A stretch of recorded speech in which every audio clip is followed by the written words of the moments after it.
To my YouTube channel VS hub. मैं वसीम आपका स्वागत करता हूं अपने चैनल पे। आज हम पढ़ने जा रहे हैं आपातकाल के बारे में। आपातकाल 1975 का जो आपातकाल था, इसे काला दिन के नाम से भी जाना जाता है या ब्लैक डे के नाम से भी जाना जाता है। अगर हम मोरारजी देसाई की भाषा में बोले तो इंदिरा गांधी ने आपातकाल को लगाया, और अगर हम इंदिरा गांधी की भाषा में बोले तो आपातकाल लगाना पड़ा। तो ये दो अलग अलग तरीके की बातें हैं जिनका मतलब एक ही था कि आपातकाल लगाया गया। अब आपातकाल को समझने से पहले उसके पीछे के बैकग्राउंड को समझना बहुत जरूरी है। तो हम शुरुआत करते हैं भारत की आजादी के बाद के प्रथम चुनाव से। तो भारत की आजादी के बाद सबसे पहला चुनाव हुआ 1952 में, जिसमें कांग्रेस ने एक छत्र जीत हासिल करी 364 सीटों के साथ। फिर दूसरा चुनाव हुआ 1957 में, जिसमें 371 सीटें हासिल हुई, और तीसरा चुनाव 1962 में, जिसमें 361 सीटें हासिल हुई। तीनों ही चुनाव में पंडित जवाहरलाल नेहरू जो थे वो प्रधानमंत्री बने। परंतु 1964 में कार्यकाल पूर्ण होने से पहले ही 27 मई 1964 को पंडित जवाहरलाल नेहरू की मृत्यु हो गई नई दिल्ली में। तो अगला नेता किसे चुना जाए, ये भी एक समस्या थी। तो अगला नेता हमने लाल बहादुर शास्त्री को चुना, बने। लाल बहादुर शास्त्री 9 जून 1964 को भारत के प्रधानमंत्री पद पर बैठ गए, और उन्होंने अपने कार्यकाल में एक युद्ध भी देखा, इंडिया पाकिस्तान का 1965 का युद्ध। इसके अलावा उन्होंने भारत में हरित क्रांति के ऊपर भी काम किया, परंतु उनका भी कार्यकाल पूरा ना हो सका। उससे पहले ही 10 जनवरी 1966 को ताशकंद में उनकी मृत्यु हो गई। ये एक आकस्मिक मृत्यु थी। फिर हम आते हैं 1967 के आम चुनावों पर। 1967 का आम चुनाव कांग्रेस के लिए एक अलग तरीके से देखा जा सकता है। 1967 के चुनाव में अब दो प्रधानमंत्रियों की मृत्यु हो चुकी थी, पंडित जवाहरलाल नेहरू और दूसरे प्रधानमंत्री लाल बहादुर शास्त्री की मृत्यु के बाद अगला प्रधानमंत्री चुनना बहुत ही मुश्किल था इनके लिए। तो अगले प्रधानमंत्री के उम्मीदवार के तौर पर सबसे बड़े नेता को देखा जा रहा था मोरारजी देसाई को, और दूसरा ऑप्शन था हमारे पास इंदिरा गांधी का। तो कांग्रेस के अंतरिम सरकार ने सबने मिलकर आपस में सलाह मशवरा करा और इंदिरा गांधी को अगले पद के लिए चुना गया। 1967 के आम चुनाव में कांग्रेस जीती, परंतु ये जो जीत थी ये वैसी जीत नहीं थी जैसे अब तक कांग्रेस जीतती आ रही थी, क्योंकि एक छत्र शासन था कांग्रेस का। तीनों ही शुरू के पहले 3 चुनावों में कांग्रेस एक तरफा जीती थी, सबसे प्रभावशाली पार्टी बनकर उभरी थी। परंतु जो 1967 का आम चुनाव था, इस चुनाव में कांग्रेस की जीत हुई, परंतु 9 राज्यों में हार का सामना करना पड़ा। अगर हम उन 9 राज्यों की बात करें तो पंजाब, हरियाणा, उत्तर प्रदेश, मध्य प्रदेश, बिहार, बंगाल, उड़ीसा, मद्रास, केरल। इसमें से मद्रास, जिसको हम आज तमिलनाडु के नाम से जानते हैं, वहां पर डीएमके की सरकार बनी, द्रविड़ मुन्नेत्र कज़गम। इंदिरा गांधी की सरकार में मोरारजी देसाई को 2 पद मिले। पहला पद मिला उप प्रधानमंत्री का और दूसरा पद मिला वित्त मंत्री का। इस समय देश में बहुत सारे संकट थे, बहुत सारे आर्थिक गंभीर संकट देश में चल रहे थे। उनमें से कुछ की बात करें तो भारत की मुद्रा भंडार में कमी आ चुकी थी, सूखा पड़ चुका था, खाद्य संकट आ चुका था। खाद्यान्न संकट मतलब होता है खाने की कमी हो जाना। डॉलर के रेट में भी परिवर्तन आए थे, डॉलर 5 रुपए से 7 रुपए हो गया था।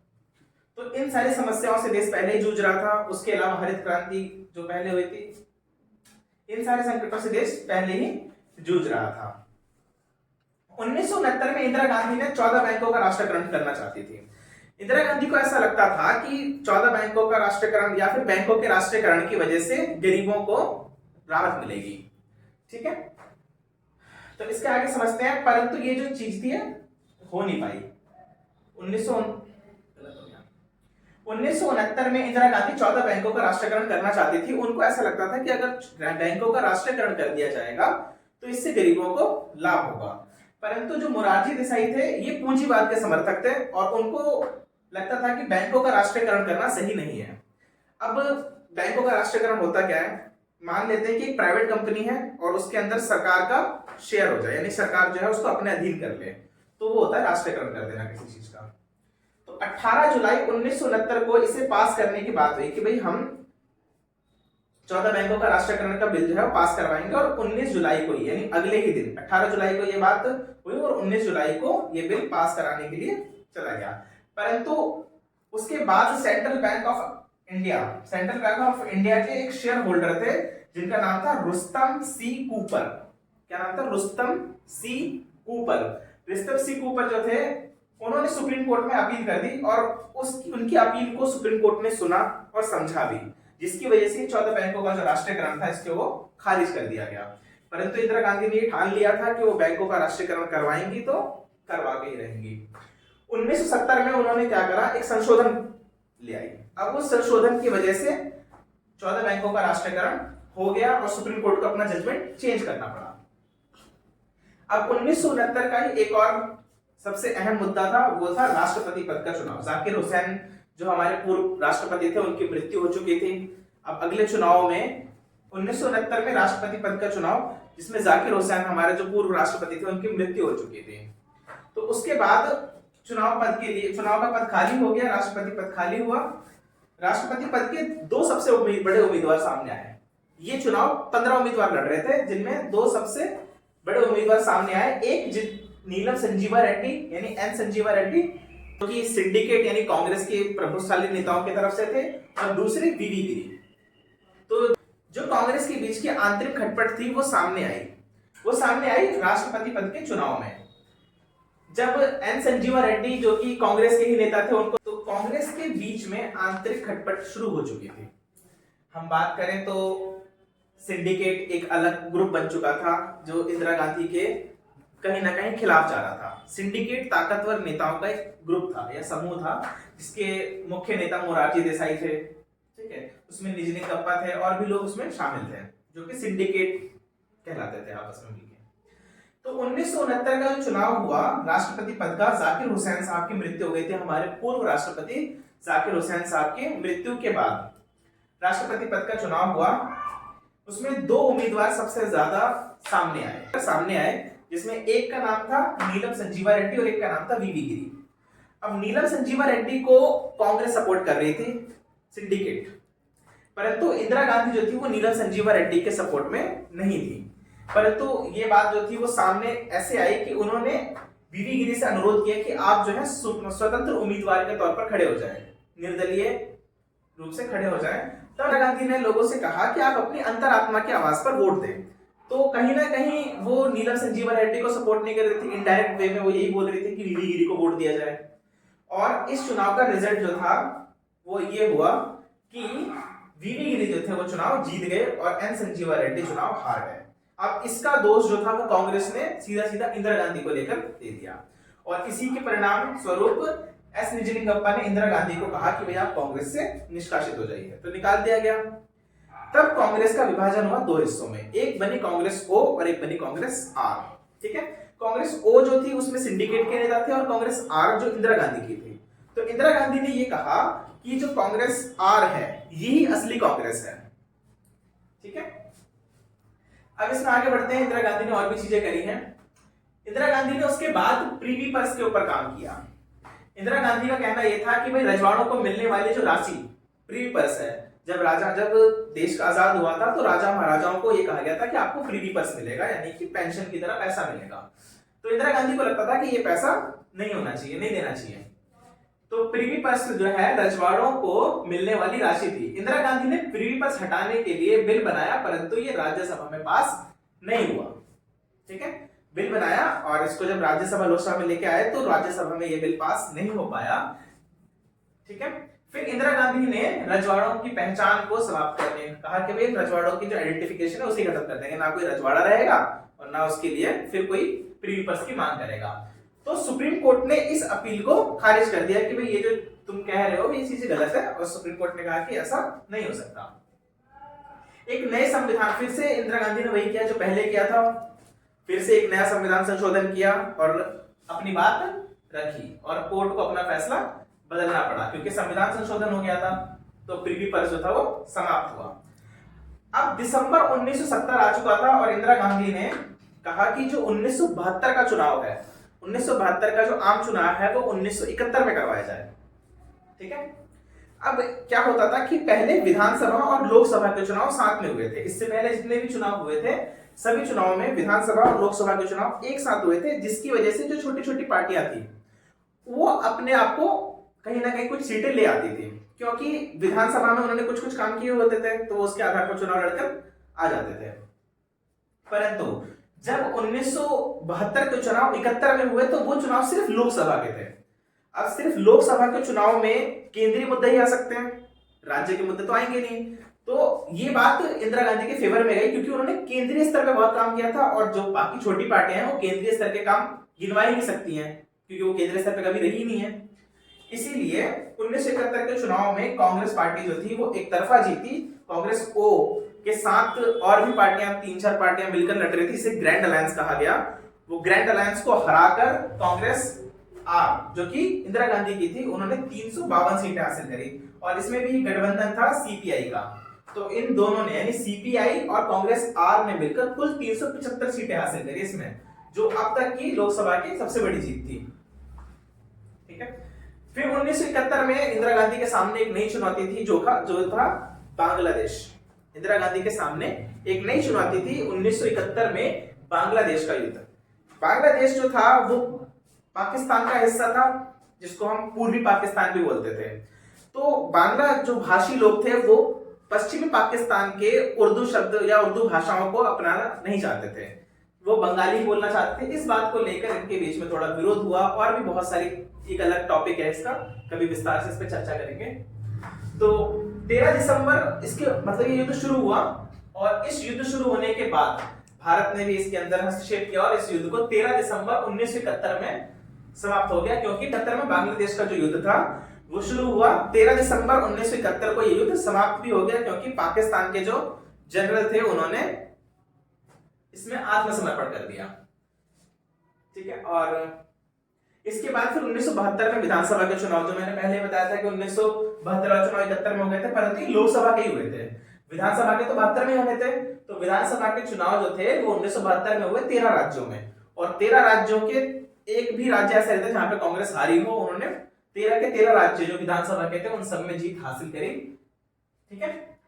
अब साल आ गया था 1974 का, ये एक बहुत इंपॉर्टेंट टॉपिक है। यहां से 1974 में इंदिरा गांधी के सामने 3 चुनौतियां थी।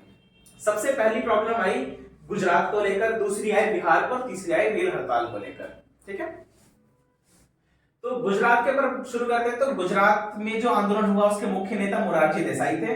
बिहार में जो हुआ उसके मुख्य नेता जयप्रकाश नारायण थे, और रेल हड़ताल के जो मुख्य नेता थे वो जॉर्ज फर्नांडिस थे। ठीक है। तो सबसे पहले हम गुजरात से शुरू करते हैं।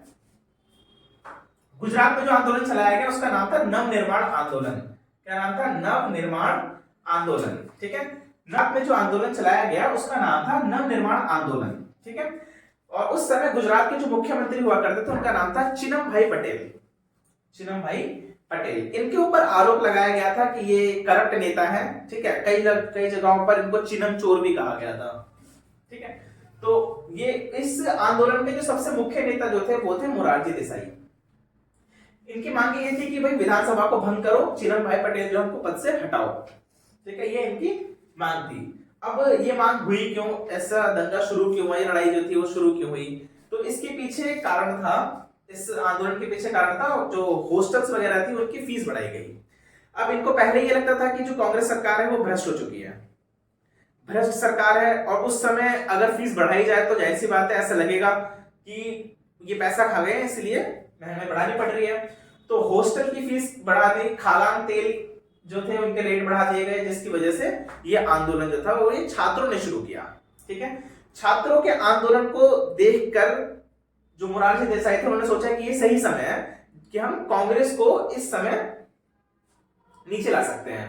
तो उन्होंने 12 मार्च को मोरारजी देसाई ने कहा कि भाई मैं भूख हड़ताल करूंगा। 12 मार्च को भूख हड़ताल पर बैठे, और 4 दिन बाद ही 16 मार्च को कांग्रेस को उनकी बात माननी पड़ी। तो कांग्रेस ने कहा कि ठीक है, हम चिन्नमभाई पटेल को जो है इस्तीफे के लिए बोल देते हैं। तो उन्होंने इस्तीफा दे दिया अपना, और गुजरात का जो विधानसभा का पद था वो खाली हो गया। परंतु चुनाव की बात नहीं हुई कि चुनाव कब होगा, चुनाव जब देश का माहौल ठीक होगा तब हम चुनाव करवा देंगे, ऐसा कहा गया। क्लियर? ये तो हो गया गुजरात का मामला। ठीक है। दूसरा आता है बिहार का मामला। बिहार में भी वही मांग थी, सीएम का इस्तीफा। उनके जो सीएम थे उनका नाम था अब्दुल गफूर। ये जो अब्दुल गफूर है ये 1942 के जो भारत छोड़ो आंदोलन है उसका भी हिस्सा रह चुके थे। तो उस समय बिहार के मुख्यमंत्री कौन थे? अब्दुल गफूर। ठीक है। इनके ऊपर भी ये आरोप लगाए गए कि भाई ये भ्रष्टाचारी हैं, इन्होंने महंगाई बढ़ा दी है, ये सारे आरोप जो है इनके ऊपर लगाए गए। और यहाँ पर कुछ छात्रों का संघ था, उन सबने मिलकर एक मुख्य नेता को चुना, लालू प्रसाद यादव। उनके अलावा और भी मुख्य नेता वहां पर थे, जैसे रामविलास पासवान, ये सब छात्र संघ के मुख्य नेता थे। रामविलास पासवान हो गए, ठीक है। तो जब इन्होंने आंदोलन शुरू किया, लालू प्रसाद यादव वगैरह ने, तो ये आंदोलन उतना ज्यादा इफेक्टिव नहीं हो पा रहा था। तो उन्होंने सोचा कि भाई एक बड़ा नेता चाहिए हमें जो इस आंदोलन को और ज्यादा मजबूत बना सके। तो उन्होंने जयप्रकाश नारायण से अनुरोध किया कि भाई आप आइए और हमारे इस आंदोलन का हिस्सा बनिए। तो जब जयप्रकाश नारायण इस चीज के लिए रेडी हुए तो उन्होंने बोला कि मैं आपके सामने दो शर्तें रखता हूं, ठीक है। पहली ये कि ये आंदोलन सिर्फ बिहार तक सीमित नहीं रहेगा, इस आंदोलन को हम पूरे भारत में चलाएंगे। दूसरा, यह आंदोलन हिंसक नहीं होना चाहिए। अगर, क्योंकि जयप्रकाश नारायण जो थे एक अच्छे नेता थे, गांधीवादी नेता थे, और ये वहां के मुख्यमंत्री नहीं बनना चाहते थे, ये सिर्फ संस्था में सुधार करना चाहते थे, ये कोई पद चाहते ही नहीं थे, ठीक है। तो जयप्रकाश नारायण जो थे उन्होंने कहा कि ये जो लड़ाई है ये पूरे भारत में होगी, यानी ये जो आंदोलन है पूरे भारत में चलाया जाएगा, और दूसरा इसमें कोई भी हिंसक घटना नहीं होनी चाहिए, कोई हिंसक काम नहीं होगा, ठीक है। और इन्होंने 5 जून 1975 को बिहार आंदोलन को एक नाम दिया जिसका नाम था संपूर्ण क्रांति। क्या नाम दिया? संपूर्ण क्रांति। 5 जून 1975 को यह नाम दिया जयप्रकाश नारायण ने, और यह आंदोलन इस तरीके से चला। तीसरी प्रॉब्लम थी रेल हड़ताल। रेल हड़ताल जो थे भाई AIRF की तरफ से हो रहा था, ठीक है, ऑल इंडिया रेल फेडरेशन। इनके नेता थे जॉर्ज फर्नांडिस। जॉर्ज फर्नांडिस एक बहुत ही दिग्गज नेता थे, ठीक है। इनकी मांग, सिर्फ इनके कहने की वजह से ही 70% कर्मचारी जो थे वो इस मामले में आ गए थे। आज तक की सबसे बड़ी रेल हड़ताल हम इसी को कह सकते हैं, इससे बड़ी कोई रेल हड़ताल हुई ही नहीं है। कि रेल चलाने वाले स्टाफ की ड्यूटी जो है वो 8 घंटे की जाए। पहले ये होता था कि जहां से रेलवे स्टार्ट होगा, ट्रेन चलना शुरू होगी, जहां तक खत्म होगी वहां तक स्टाफ चेंज नहीं होगा, वो एक ही स्टाफ काम करेगा, अब चाहे वो 24 घंटे में पहुंचे, 18 घंटे में पहुंचे, जो भी समय होगा, ठीक है। तो उन्होंने कहा कि ये टाइम भी 8 घंटे किया जाए। उसके बाद समय पर वेतन नहीं मिलता था, अब इतनी मेहनत कर रहे हैं और समय पर वेतन भी नहीं मिल रहा। तीसरा काम था भाई बोनस की मांग। इनकी मांग थी कि भाई बोनस भत्ता भी दिया जाए।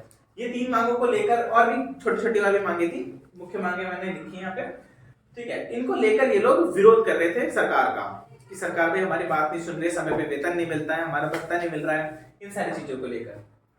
तो आंदोलन चला, पर 27 मई 1974 को ये बिना किसी निष्कर्ष के समाप्त हो गया आंदोलन। तो इंदिरा गांधी ने अपनी राहत के लिए, कह सकते हैं राहत के लिए या फिर उस समय के लिए उनकी राहत का एक काम तो हुआ, जो था 1974 का परमाणु परीक्षण। परीक्षण हुआ 1974 18 मई को। 18 मई 1974 को परमाणु परीक्षण किया गया, और इसका नाम रखा गया स्माइलिंग बुद्धा, क्योंकि उस दिन बुद्ध पूर्णिमा थी, इसलिए इस प्रोजेक्ट का नाम भी हमने स्माइलिंग बुद्धा रखा था, ठीक है। तो इंदिरा गांधी ने एक राहत काम अपने लिए ये किया कि 1974 में उन्होंने परमाणु परीक्षण करवा दिया, ठीक है। उसके बाद क्या हुआ, 1975 आ जाता है। 74 में वो वैसे भी घिरी हुई है हर जगह से, इधर से गुजरात वाला मामला चल रहा है, एक तरफ से बिहार का मामला, एक तरफ से रेल हड़ताल, फिर इतनी सारी समस्याओं के बीच में जयप्रकाश नारायण जो है वो 6 मार्च 1975 को दिल्ली में आते हैं और एक मीटिंग करते हैं। उस मीटिंग के अंदर उनके समर्थक आते हैं, लगभग 7.5 लाख लोग उस रैली का हिस्सा बनते हैं, उनकी मीटिंग का कह लो। उसी बीच जयप्रकाश नारायण 6 मार्च 1975 को दिल्ली में एक सभा करते हैं, जिसमें 7.5 लाख लोग इकट्ठा होते हैं, जो कि अपने आप में एक बहुत बड़ी संख्या थी। तो उस समय वो लोग नारा देते हैं, तुम सिंहासन खाली करो, जनता आ रही है। ये इंदिरा गांधी में एक नारा दिया जाता है, तुम सिंहासन खाली करो, जनता आ रही है, ठीक है। इसके बाद क्या होता है, 6 अप्रैल 1975 को मोरारजी देसाई, 6 मार्च को इन्होंने किया था, ठीक एक महीने बाद 6 अप्रैल को मोरारजी देसाई जो है पुनः अनशन पे बैठ जाते हैं। अब दूसरी बार अनशन पे क्यों बैठे, पिछली बार क्यों बैठे थे, क्योंकि गुजरात में पद खाली करवाना था, ठीक है। अब दूसरी बार इसलिए बैठे कि पद तो खाली हो गया, पर चुनाव की घोषणा नहीं करी गई कि भाई कांग्रेस सरकार जो है उन्होंने दोबारा से गुजरात का चुनाव कब होगा उसकी कोई घोषणा नहीं करी। तो उस चीज के लिए दोबारा अनशन पे बैठते हैं, और उसके बाद कांग्रेस जो है, यानी कि जो सत्तावादी सरकार है, वो क्या करती है, एक डेट देती है कि भाई 10 जून 1975 को चुनाव होगा। ये चुनाव की तिथि तय करती जाती है कि उस दिन चुनाव किया जाएगा। अब 10 जून को ये तय हुआ था, 12 जून का दिन जो था वो इंदिरा गांधी के लिए बहुत ही बुरा दिन था, ठीक है। दोपहर के समय विधानसभा के चुनाव के परिणाम आए, कांग्रेस बुरी तरीके से गुजरात में हार गई, ठीक है, वहां पर मोरारजी देसाई की सरकार जो थी वो जीत गई। फिर शाम होते होते इलाहाबाद हाई कोर्ट से अगला फैसला आ गया। इलाहाबाद में भाई रायबरेली के चुनाव क्षेत्र से 1971 का चुनाव इंदिरा गांधी ने लड़ा था। दो लोगों ने लड़ा था, एक रायबरेली से वो थे इंदिरा गांधी थी और दूसरी थी राजनारायण जी। इंदिरा गांधी और राजनारायण दोनों ने किया था। तो चुनाव हारने के बाद कई बार ऐसा होता है कि जो विरोधी पक्ष होता है, जो हार जाता है, वो क्लेम कर देता है कि भाई चुनाव में धांधलीबाजी हुई है, गलत हुआ है। ऐसे ही राजनारायण जी ने भी चुनाव में कहा कि भाई गड़बड़ी हुई है और इस तरीके से 14 गंभीर आरोप लगा दिए इंदिरा गांधी के ऊपर। अब 14 गंभीर आरोपों में से 12 आरोप तो ऐसे ही खारिज कर दिए कोर्ट ने कि भाई ये साबित ही नहीं होते हैं। पहली बार ऐसा हुआ था कि कोई प्रधानमंत्री हाई कोर्ट में अपनी गवाही देने के लिए, अपनी सफाई देने के लिए गया था। उस समय हाई कोर्ट के जज थे, उनका नाम था जगमोहन लाल सिन्हा। उस समय हाई कोर्ट जो थे, इलाहाबाद के हाई कोर्ट के जज का नाम क्या था? जगमोहन लाल सिन्हा। ठीक है, तो 14 में से 12 आरोप तो उसी समय खारिज हो गए, पर 2 आरोप ऐसे थे जो साबित हो गए। पहला यह था कि यशपाल जो थे वो कार्यकाल के दौरान चुनाव में सहायता की। अब यशपाल जो थे, इनके 4-5 दिन बचे थे कार्यकाल समाप्त होने के, तो उससे पहले ही ये 1971 के चुनाव में इंदिरा गांधी की सहायता के लिए चीजें करने लग गए। तो एक तो ये आरोप साबित हो गया कि भाई आप कार्यकाल के दौरान पार्टी का सहयोग नहीं कर सकते, चुनाव में किसी की हेल्प नहीं कर सकते। ठीक है, दूसरा, सरकारी कर्मचारियों ने मंच बनाने में सहायता करी। अब सरकारी कर्मचारी का इस्तेमाल क्यों करोगे? चुनाव का मामला है। ऐसे तो फिर अगर हम सरकारी कर्मचारियों का इस्तेमाल करने लग जाएंगे तो जो पार्टी सत्ता में होगी वो ज्यादा प्रचार कर देगी। इसीलिए ये भी एक आरोप साबित हुआ और इनके ऊपर धारा लगाई गई 123(7). ठीक है, जज का फैसला आया कि भाई चुनाव रद्द हो जाएंगे। एक तो ये, दूसरा, जगमोहन लाल सिन्हा ने दूसरा फैसला ये सुनाया कि 6 वर्ष तक आप चुनाव इंदिरा गांधी लड़ ही नहीं सकती हैं। चलो, रद्द चुनाव का तो मामला ठीक है कि दोबारा चुनाव करवा लेंगे और दोबारा जीत के आ जाएंगी सत्ता में, पर ये जो 6 साल तक चुनाव नहीं लड़ सकती है, ये ज्यादा बड़ी प्रॉब्लम है। और सिर्फ लोकसभा नहीं, ना विधानसभा के कोई भी चुनाव, किसी भी तरीके का चुनाव जो है इंदिरा गांधी नहीं लड़ सकती है 6 साल तक। अब इंदिरा गांधी के लिए बहुत बड़ी प्रॉब्लम वाली बात हो गई कि इस समस्या से कैसे निपटे। इन्होंने मन भी बना लिया था कहीं ना कहीं कि मुझे पद छोड़ देना चाहिए या फिर इस्तीफा देना चाहिए, परंतु फिर इनके वकीलों ने और भी जो सलाहकार थे, बहुत अच्छे अच्छे सलाहकार इनके पास था, उन्होंने समझाया कि आप एक काम करो, सुप्रीम कोर्ट में अपील करो इस चीज के लिए। और सुप्रीम कोर्ट में जब अपील हुई तो उस समय सुप्रीम कोर्ट के समर वेकेशन चल रहे थे, छुट्टियां वट्टियां जो होती है ना गर्मियों की, उस तरीके तो सारे मुख्य जज उस समय मौजूद नहीं थे।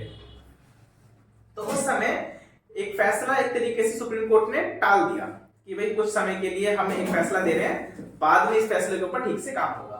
फैसला ये दिया गया इंदिरा गांधी पीएम की तरह काम कर सकती हैं, जब तक इनके ऊपर दोनों आरोप सही तरीके से साबित नहीं हो जाएंगे, ये पीएम की तरह काम कर सकती हैं, परंतु लोकसभा में भाग नहीं ले सकते, लोकसभा के कार्यों के अंदर पार्टिसिपेशन नहीं कर सकती हैं। ये जो दोनों चीजें थी सुप्रीम कोर्ट के जज के द्वारा आई थी। अब कृष्ण अय्यर उस समय जज थे। अब इस चीज को लेकर बाकी जो सरकारें और बाकी जो देश के लोग थे जो विरोध में थे इंदिरा गांधी के, वो बहुत ज्यादा एग्रेशन, बहुत ज्यादा गुस्सा हो गए कि भाई ये फैसला जो है गलत सुनाया गया है, हाई कोर्ट के जो फैसला था उसको चेंज कर दिया सुप्रीम कोर्ट ने, ऐसे करके बहुत सारी बातें हुई। तब जयप्रकाश नारायण ने कहा कि 25 जून को एक बड़ा आंदोलन करेंगे। अब इंदिरा गांधी को ये डर था कि जो 25 जून का आंदोलन है, जो इसको जयप्रकाश नारायण जी करने वाले हैं, तो ये फैसला आया 24 तारीख को, ये फैसला आया कि इंदिरा गांधी पीएम की तरह काम कर सकती हैं, पर लोकसभा की जो कार्यवाही है या कार्य जो भी है काम, उसमें भाग नहीं ले सकती हैं। अब इस फैसले का जो विरोध था, ये जितने भी विरोधी पक्ष थे वो सारे के सारे क्या हो गए, इस बात को लेकर नाराज हो गए और जयप्रकाश नारायण जी ने ये कहा कि 25 जून को हम एक बड़ा आंदोलन करेंगे। ये बात इंदिरा गांधी तक पहुंच गई कि भाई 25 जून को एक बड़ा आंदोलन होने वाला है जयप्रकाश नारायण जी की तरफ से। अच्छा, जयप्रकाश नारायण से एक मीटिंग भी हुई इंदिरा गांधी की, जिसमें जयप्रकाश नारायण से इंदिरा गांधी ने ये बोला कि अगर आपको सिर्फ बिहार की सरकार से प्रॉब्लम है तो हम बिहार की सरकार से इस्तीफा दिलवा देते हैं, आप इस आंदोलन को संपूर्ण भारत में मत करना। परंतु जयप्रकाश नारायण जो थे वो इस बात के लिए राजी नहीं थे। तो जयप्रकाश नारायण ने कहा कि भाई 25 जून को हम एक बड़ा आंदोलन करेंगे, ठीक है। और इंदिरा गांधी को इस बात का डर था कि कहीं जयप्रकाश नारायण जो है जेपी साहब ये ना कह दे कर्मचारियों से कि आप साथ देना छोड़ दो, यानी कि जैसे पुलिस ऑफिसर्स हो गए या फिर आर्मी ऑफिसर्स हो गए उनको, या फिर जो भी कर्मचारी हैं सरकार के, उनको ये ना कहें कि आप सरकार का साथ देना छोड़ दो। और जिस बात का डर था इंदिरा गांधी को वही हुआ। 25 जून को उन्होंने एक सभा बुलाई, उस सभा के अंदर सरकारी कर्मचारियों से सहयोग मांगा कि भाई आप हमारा सहयोग करो, इंदिरा गांधी का समर्थन ना करो। ठीक है, तो अब इस चीज को देखकर इंदिरा गांधी जो थी 25 जून वाले दिन बहुत ज्यादा परेशान हो गई कि भाई अब जो है सरकार गिर सकती है, ये हो सकता है, बहुत सारी समस्याएं थी। तब बंगाल के मुख्यमंत्री जो कि इंदिरा गांधी के बहुत अच्छे सलाहकार भी थे, उन्होंने सलाह दी कि हमें भारत में 352 अनुच्छेद लगा देना चाहिए, आर्टिकल 352। ये पहले भी देश में 2 बार लग चुका था, 1962 में और 1971 में। पर इससे पहले जो 2 बार लगा था, दोनों बार कारण था युद्ध। तो इंदिरा गांधी ने बोला कि इस बार किस कारण से लगाएंगे, तो उन्होंने बताया कि एक तीसरा हिस्सा भी है इस आपातकाल का, जो है आंतरिक गड़बड़ी। आप देख ही रहे हैं कि देश के अंदर कैसा माहौल चल रहा है, तो आंतरिक गड़बड़ी की आशंका है। तो इंदिरा गांधी ने क्या कहा, सिद्धार्थ शंकर जी के साथ मिलकर ये फैसला लिया कि भाई हम आपातकाल लगाएंगे। रॉय के साथ उनकी सलाह ली और उनकी सलाह पर ही 352 अनुच्छेद के बारे में उन्होंने विचार विमर्श किया कि भाई आंतरिक गड़बड़ी के ऊपर भी आपातकाल लगाया जा सकता है। तब उस समय हमारे देश के राष्ट्रपति थे फखरुद्दीन जी। तो फखरुद्दीन जी के पास गए और उनसे हमने अपील करी कि वो देश में राष्ट्रपति शासन को लागू कर दें, क्योंकि देश में आंतरिक गड़बड़ी होने वाली है। और उसके ऊपर फिर उन्होंने हस्ताक्षर किए और उसी के तहत 25 जून 1975 की रात को आपातकाल की घोषणा हो गई और यह आपातकाल लगभग 18 महीने चला। ठीक है, तो 25 जून 1975 को आपातकाल की घोषणा हो गई। यह आपातकाल लगभग 18 महीने तक तो चला, 2 साल मान के चलते हैं। ठीक है, सभी नेताओं को अब इसके अंदर हुआ क्या, इसमें जितने भी नेता थे, अब आपातकाल लग गया तो सबके अधिकार छीन लिए गए, सभी नेताओं को जेल में डाल दिया गया। इसमें सारे नेता जैसे राजनारायण हो गए या जयप्रकाश नारायण हो गए, इन सभी नेताओं को जेल में डाल दिया गया। अब बहुत सारे नेता इसके अंदर आ जाते हैं, जिसमें जयप्रकाश नारायण हो गए, मोरारजी देसाई हो गए, ऐसे नेताओं को भी जेल में डाला गया। अखबार के दफ्तरों की बिजली काट दी गई ताकि भाई कोई न्यूज इसके लिए रिपोर्ट ना हो सके। हालांकि अगले दिन इंदिरा गांधी ने रेडियो के माध्यम से लोगों को ये बता दिया था कि भाई आपातकाल लगा है, डरने की जरूरत नहीं है। ठीक है, कुछ समय का आपातकाल है। जमाते इस्लामी और आरएसएस पर रोक लगा दी गई। कुछ ऐसी पार्टियां थी जैसे जमाते इस्लामी हो गई या फिर आरएसएस हो गई, धार्मिक पार्टियां, जिनके ऊपर रोक लगाई गई। संजय गांधी जिन्होंने क्या करा, जबरन नसबंदी करवाई, जो झुग्गी झोपड़ी वाले इलाके थे वहां पर जाकर जबरन नसबंदी करवाई। मीसा का दुरुपयोग हुआ। मीसा एक एक्ट था, आंतरिक सुरक्षा एक्ट, आंतरिक सुरक्षा अधिनियम। ठीक है, आंतरिक सुरक्षा अधिनियम मीसा के तहत लोगों को गिरफ्तार किया गया। इस तरीके से आपातकाल जो था वो चलता रहा। आपातकाल के परिणाम ये हुए कि भाई हमें पता चल गया कि देश में लोकतंत्र जो है वो कभी भी गड़बड़ी की तरफ जा सकता है। हमारे अपनी जो कमियां थी लोकतंत्र की वो हमें देखने को मिल गई थी। अच्छा, आपातकाल की जांच करने के लिए एक टीम बिठाई गई जिसका नाम था शाह जांच आयोग। ठीक है, ये जो शाह जांच आयोग बिठाई, जिनके नाम शाह है, जेसी शाह, ये आयोग के बारे में बात करते हैं कि शाह जांच आयोग क्या था। आपातकाल के दौरान हुई जो भी घटनाएं थी उनके ऊपर एक जांच टीम बिठाई गई जिसका शाह जांच आयोग के नाम से जाना जाता है, जिसको शाह जांच आयोग के नाम से जाना जाता है। ये शाह जांच आयोग जिनके नाम पर बनाया गया था, ये हमारे पूर्व न्यायाधीश रह चुके थे। इसमें क्या हुआ, इसमें ये देखा गया कि भाई क्या क्या गलतियां सरकार ने की हैं। तो पहला, आपातकाल की घोषणा का निर्णय केवल प्रधानमंत्री का था। ये बात साबित हो गई कि आपातकाल की जो घोषणा की गई थी इसके पीछे केवल और केवल प्रधानमंत्री का ही हाथ था। दूसरा, अखबार दफ्तर की बिजली जो काटी गई थी अच्छा नहीं था, नहीं काटनी चाहिए थी, ये अनुचित था, तो ये बात साबित हुई। तीसरा, मीसा का दुरुपयोग किया गया। मीसा कानून को भाई पद पर ना होते हुए भी सरकारी कार्यों में हस्तक्षेप किया। जैसे मैंने बताया था, संजय गांधी जो थे वो जबरन नसबंदी करवा रहे थे, संजय गांधी किसी भी सरकारी पद पर नहीं थे। ठीक है, मैं उम्मीद करता हूं कि आप लोगों को आज का टॉपिक जो है आपातकाल वो क्लियर हो गया होगा। अगर इसके अलावा भी कोई डाउट्स हैं या कोई टॉपिक आपको और समझना है तो आप नीचे कमेंट बॉक्स में बता सकते हैं। Thank you.